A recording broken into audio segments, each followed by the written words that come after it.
One of the most popular attractions at this winter wonderland is the ice skating rink behind me.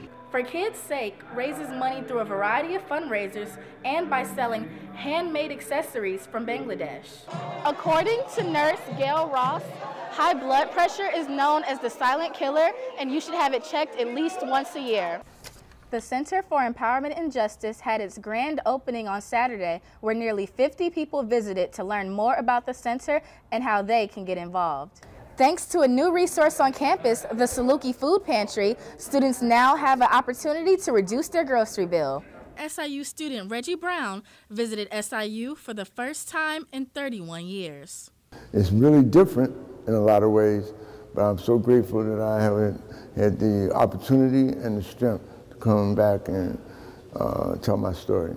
Brown came to SIU to promote his book, A View from the Inside, which tells the story of his experience as a Black Panther at SIU in the late 1960s. I'm fortunate enough that I've been able to write about it so that it doesn't just disappear. People will be able to look at my book and realize that Carbondale, Illinois was a place where change was made. During a speaking engagement at Morris Library, Brown covered topics such as misconceptions people had about the Panthers, things they accomplished in Carbondale, and what made him join. I guess we just call it. Brown said it's important for people to read his book because it covers a very relevant part of the civil rights movement, especially in Carbondale. In Carbondale, back in the late 60s and early 70s, that there was an amount of students who were very involved in social conscious issues. Raymond Lindsay, who was an SIU student at the same time as Brown, described the time period. The spring of 1970, which he mentioned, which was right in the same period, that was the year that there was a national student strike, and several hundred campuses, including SIU, closed down. Brown gave advice on how today's students can get involved in similar issues. I would make it my business to maybe take a look down in northeast Carbondale. There's still a possibility here, but you got to go investigate and find it. Brown's book can be purchased on Amazon and SIUpress.com. For Evening Edition, I'm Tierra Carpenter.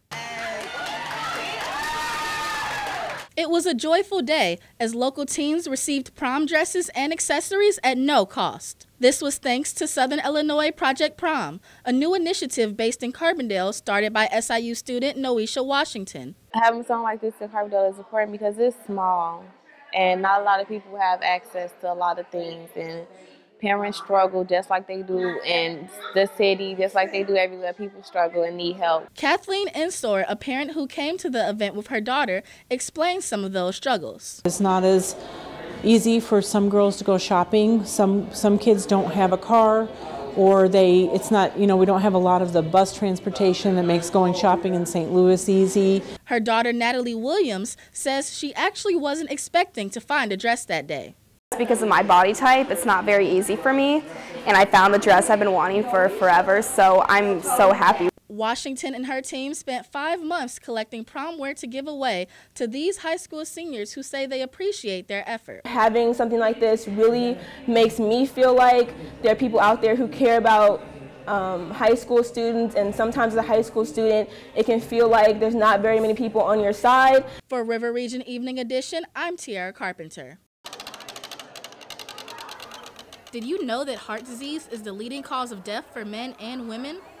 Important facts like this were shared at Alpha Kappa Alpha Sorority's 3rd annual Pink Goes Red for a Day event. Chapter President Marilyn Haywood explained the event's purpose. Well, really to bring the community together and share information about healthy heart. They had Dr. Brian Bird talk about heart disease and used line dancing as a start to preventing it. Chiropractic physician Pamela Stout says how exercising can help. It's really for all well-being for your whole body, and I know the ladies out here were line dancing, and that was one of the things that he was like, that's a great idea, just get up, get your body moving. AKA member Markia Haywood shared what she learned about women and heart disease. Surprisingly, I didn't know the rate was so high in women, and the risk factors are different for men.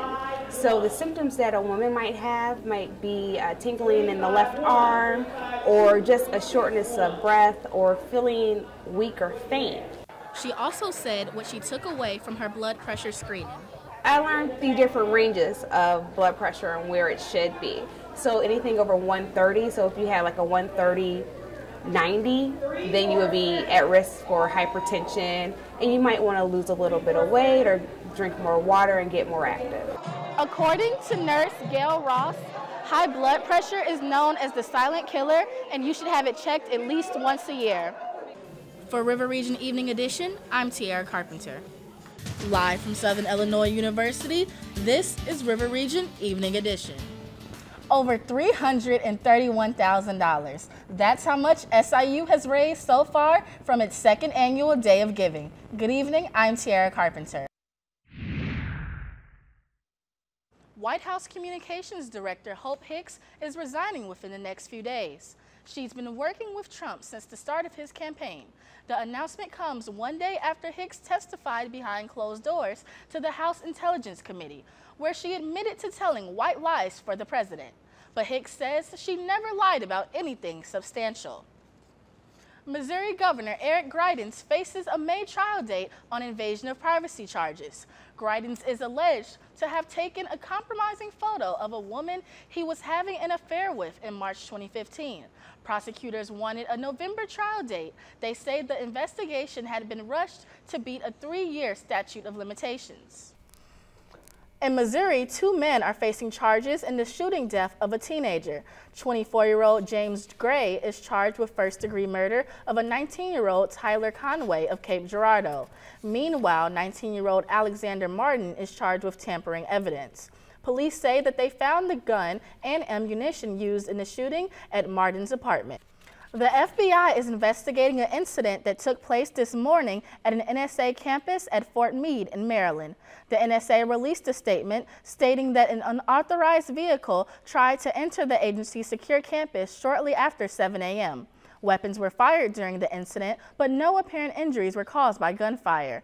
An anonymous federal official says the incident is not linked to terrorism. Today marks the 10th anniversary of a Northern Illinois shooting that left 5 students dead. A service began at 3:06 p.m. today in which bells tolled and wreaths were placed at a memorial located on the school's DeKalb campus. On February 14, 2008, a gunman opened fire in a classroom in Cole Hall. 5 students were killed and more than a dozen others were wounded before the shooter took his own life. Governor Rauner's administration is forcing lawmakers to use public record laws to get hold of emails about a deadly Legionnaire's outbreak at a veteran's home in Quincy. State Senator Tom Cullerton says the emails were exempt from open meetings law, but Illinois Public Health Director Dr. Nirav Shah denied his request for the emails.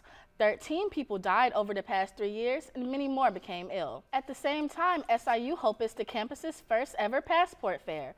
The event is designed to encourage students to travel for hands-on learning experience.